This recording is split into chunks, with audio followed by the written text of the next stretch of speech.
Assalamualaikum warahmatullahi wabarakatuh.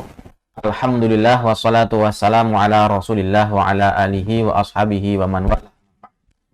Pemirsa, kembali lagi di acara Tarjih Menjawab. Semoga senantiasa dalam keadaan sehat selalu.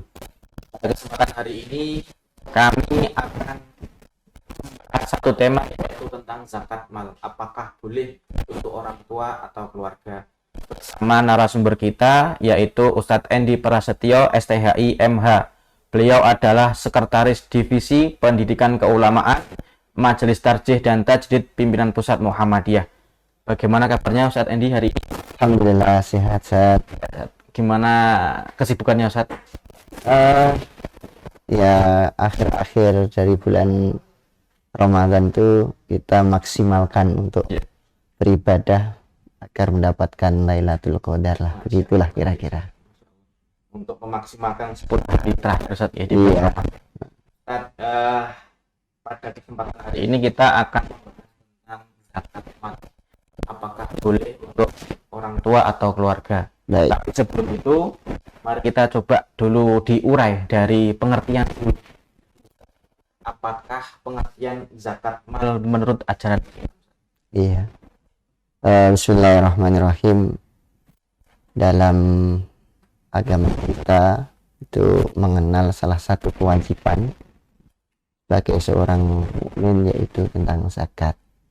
Zakat itu sendiri dibagi menjadi dua, zakat fitrah dan zakat mal. Nah, pada sore hari ini kita fokus tentang zakat mal.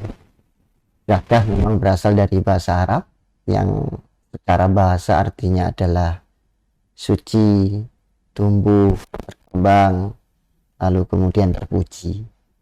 Itu secara bahasa. Kalau secara istilah, zakat mal adalah salah satu kewajiban seorang mukmin atau nama sebuah kewajiban dengan memberikan kadar tertentu dari harta yang dimiliki sendiri kepada orang-orang yang berhak untuk menerimanya sesuai dengan syariat Islam.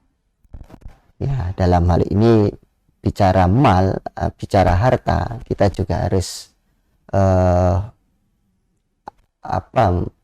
memahami bahwa harta yang kita miliki itu pada dasarnya adalah semuanya hanya milik Allah Subhanahu wa Ta'ala. Kita ini hanya sebagai khalifah atau orang yang dibebani untuk mengurus itu semuanya.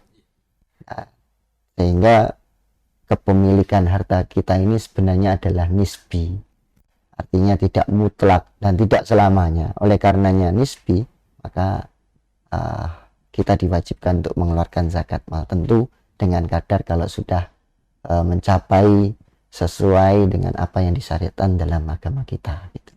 Berarti zakat itu adalah harta yang kita miliki yang berasal dari Allah Subhanahu wa Ta'ala. Ya sebenarnya ya. Baik. Baik Ustaz.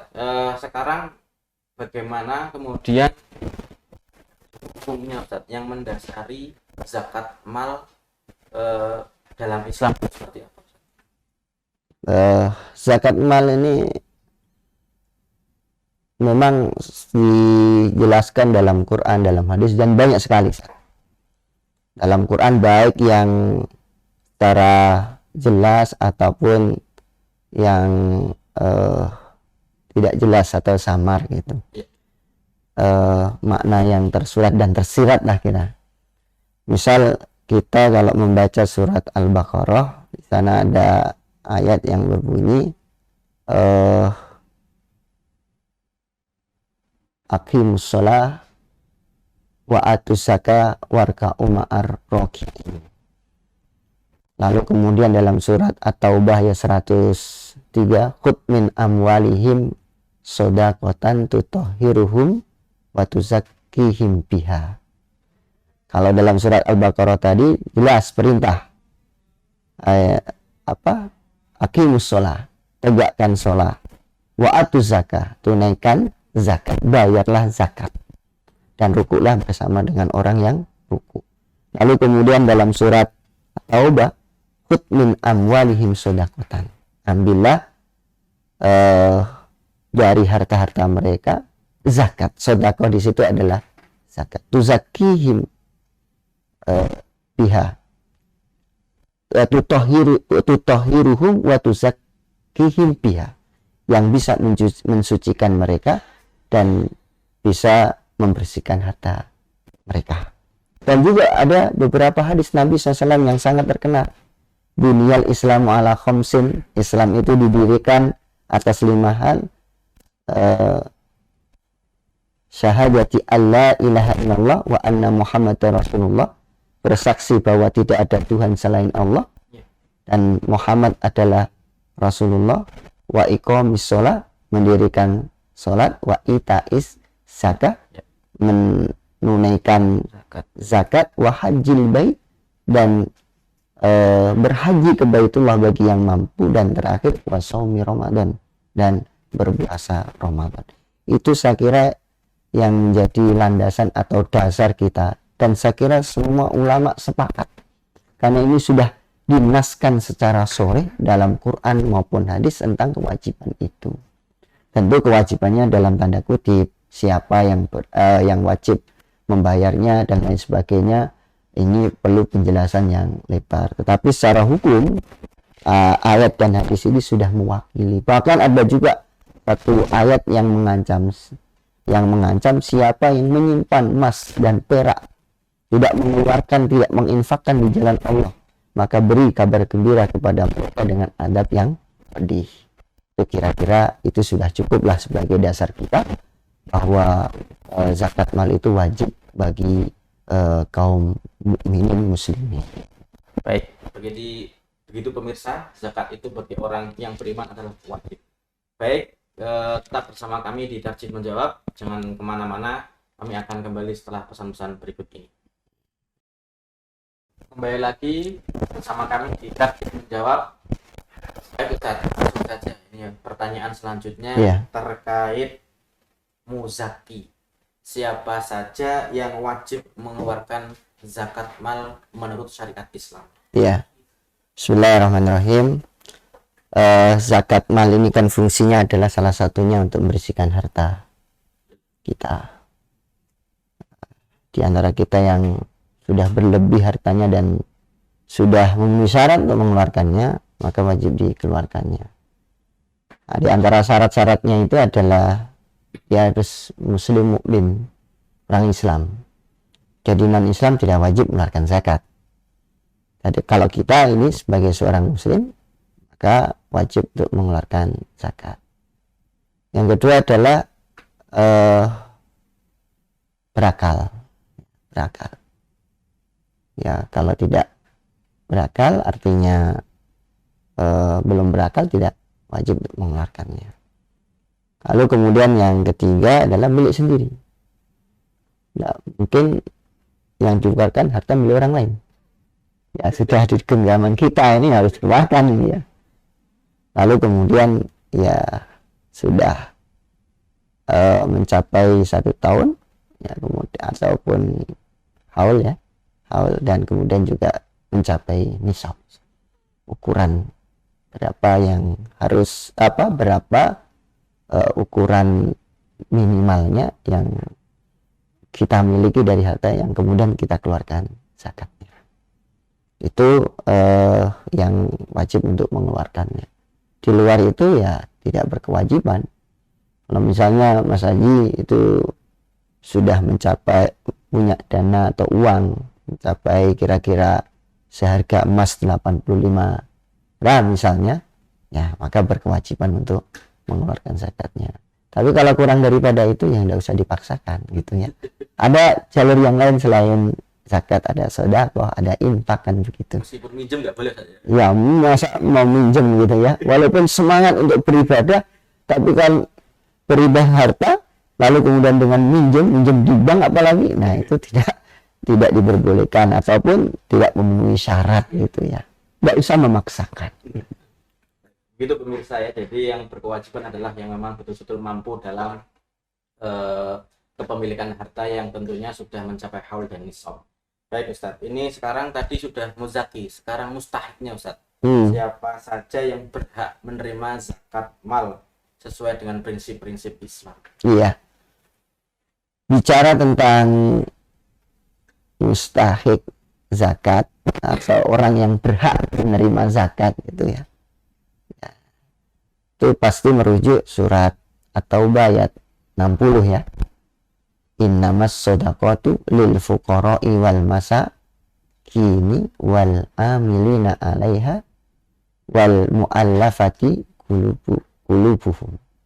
Sesungguhnya zakat itu satu bagi lil fuqara, bagi para fakir, wal masakin, dan orang-orang miskin, wal amilina 'alaiha, dan amil, wal mu'allafati qulubuhum, dan mu'allaf, wa fir riqabi, dan riqab, wal gharimina, dan gharim, wa fi sabilillah, dan sabilillah, wa ibnis sabil, dan ibnu sabil. Yang kemudian kalau kita hitung ada 8 asnaf, 8 orang yang berhak untuk menerimanya. Pertama tadi adalah fakir ya. Fakir itu adalah kalau definisi yang umum yang kita pahami adalah mereka orang yang melarat gitu, orang yang tidak punya pekerjaan, tidak punya penghasilan tetap, dan melarat, serba kekurangan dari apa yang dibutuhkan gitu. Kalau kemudian miskin, dia punya pekerjaan, tapi hasil dari pekerjaannya itu belum bisa untuk memenuhi kebutuhan dirinya dan keluarganya. Jadi itu bedanya. Kalau fakir itu memang betul-betul tingkatan pertama yang nggak punya harta gitu ya, melarat itu ya, tadi kalau bahasa yang lain. Kalau miskin masih ada tingkatan di atasnya. Kemudian yang kedua, wal amilina 'alaiha, dan amil. Nah, amil itu adalah pegawai, memang pegawai dia yang ditunjuk untuk mengelola zakat itu. Itu kalau kita buka pendapatnya Imam Al-Mawardi begitu. Nah, makanya amil itu kalau kemudian dalam undang-undang itu adalah lembaga gitu ya. Nah, maka lembaga itulah yang kemudian ditunjuk untuk mengelola zakat. Nah, karena amil itu adalah ditunjuk untuk mengelola zakat itu, maka perlu perancangan yang matang. Dan ini harus dibedakan. Kadang kita banyak pertanyaan, apakah amil itu juga panitia? Nah, ini satu diskusi sendiri. Nah, kalau panitia hanya hanya sifatnya itu temporal, tidak tetap. Tapi kalau amil itu tetap, mulai dari perencanaan distribusi, kemudian penggalangan, lalu bilang kepada siapa, lalu kemudian ada pelaksanaan, kemudian ada pelaporan dan tanggung jawab, itu ambil semuanya, kita ambil. Kemudian juga riqab, wal mu'allafatu qulubuhum, yaitu mu'allaf. Jadi mu'allaf itu ada dua, satu adalah orang yang belum masuk Islam tapi cenderung kepada Islam, yang kedua adalah yang baru masuk Islam dan diharapkan Islamnya kuat. Kemudian riqab, budak. Kemudian gharim, yaitu orang yang punya hutang banyak gitu ya, tapi untuk kebaikan, bukan untuk judi slot misalnya, nah itu tidak masuk gharim gitu ya. Kemudian setelah itu wa fi sabilillah wa ibnis sabil ya, sabilillah dan ibnis sabil. Sabilillah itu ya para guru, lalu kemudian dai dan sebagainya yang dia berjuang di jalan Allah. Kemudian ibnis sabil biasanya adalah orang-orang yang dalam perjalanan, misalnya dia kehabisan bekal atau bekalnya kurang. Dalam hal ini kalau dalam konteks sekarang mungkin bisa mahasiswa ya.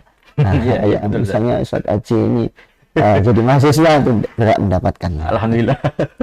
Gitu pemirsa, jadi ada 8 aspek yang kemudian menjadi mustahil untuk menerima zakat mal. Baik, tetap bersama kami di Tarjim Menjawab. Jangan kemana-mana, kami akan kembali setelah pesan-pesan berikut ini. Kembali lagi di Tarjim Menjawab bersama saya, Rahman Aji.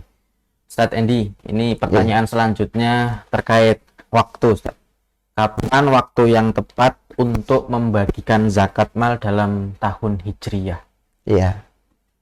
Baik, Mas Haji, terima kasih. kalau kita bicara tentang zakat mal itu kan ada beberapa kategori ya. Pertama adalah hasil usaha atau kerja. Yang kedua adalah hasil pengelolaan sumber daya alam, dan juga yang ketiga adalah harta simpanan. Kalau bicara tentang kapan mengeluarkan itu kan tergantung ya. Misalnya hasil kerja, kalau kemudian profesi itu ya bisa setiap bulan gitu ya, bisa 1 tahun, bisa aja. Lalu kemudian 1 tahun itu mulai menghitungnya adalah di bulan Ramadan, kira-kira begitu ya.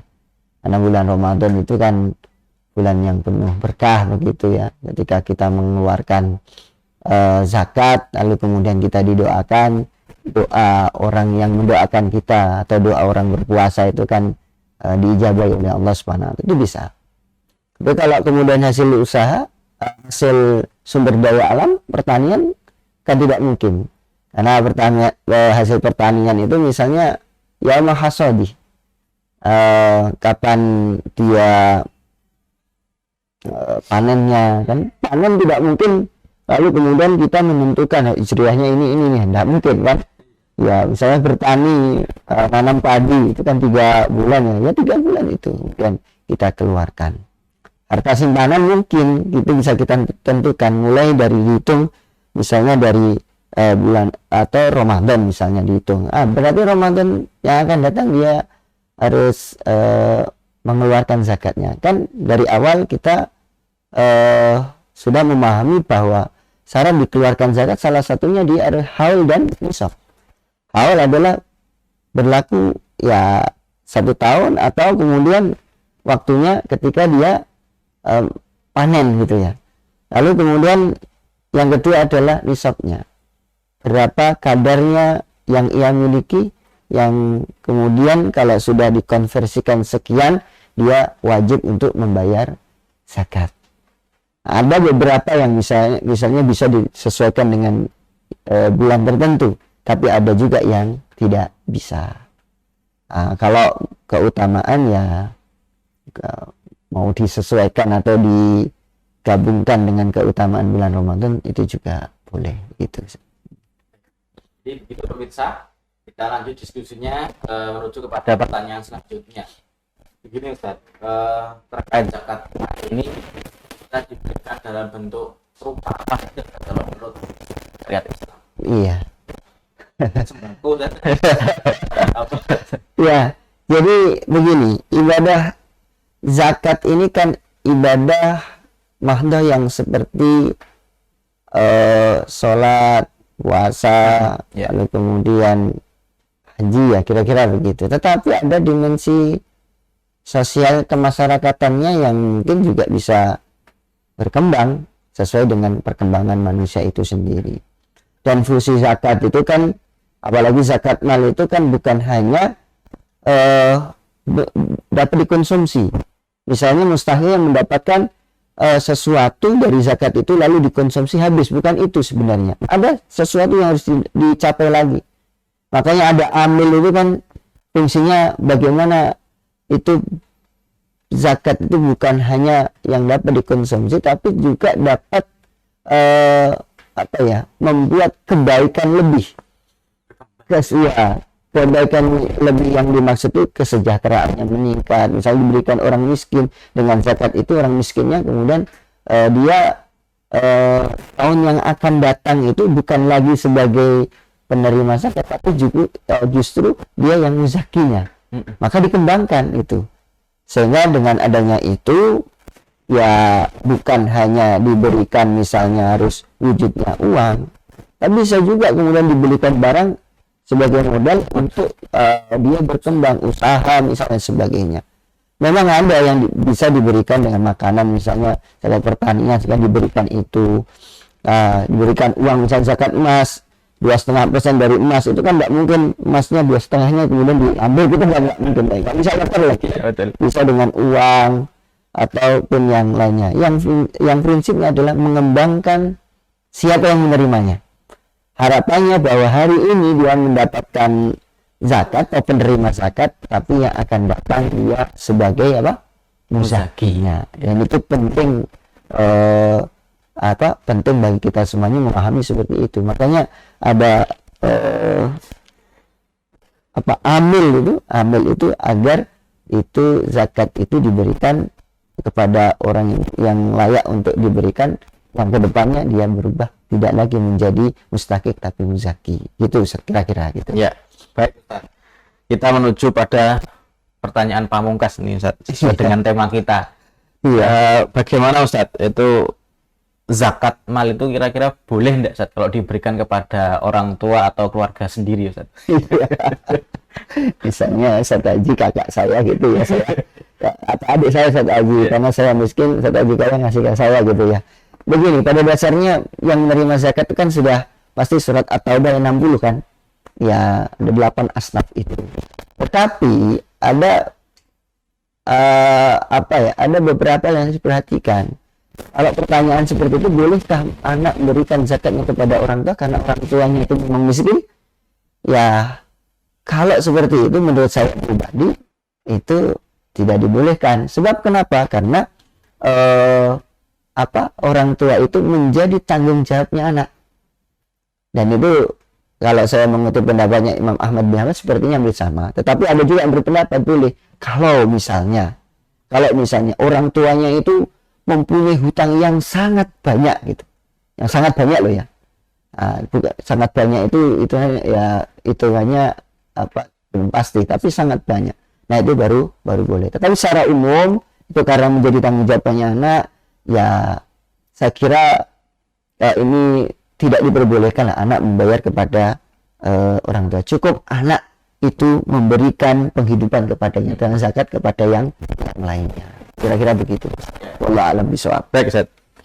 Jadi begitu pemirsa, jadi zakat untuk orang tua atau keluarga memang bukan itu adalah sebuah kewajiban anak kepada orang tuanya, bukan menjadi sebuah kewajiban zakat mal. Karena berakhirnya segmen yang terakhir ini, berakhir pula acara tarjih menjawab. Kami ucapkan terima kasih kepada Ustaz Edi. Mudah-mudahan selalu sehat selalu. Insyaallah. Kemudian juga sudah memberikan pencerahan kepada kita semuanya, dan kepada pemirsa juga terima kasih telah membersamai kita selama beberapa menit ke depan.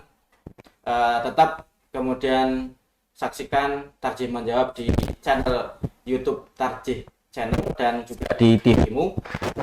Fahmi Haji beserta kru yang bertugas mengucapkan terima kasih. Kami pamit. Assalamualaikum warahmatullahi wabarakatuh.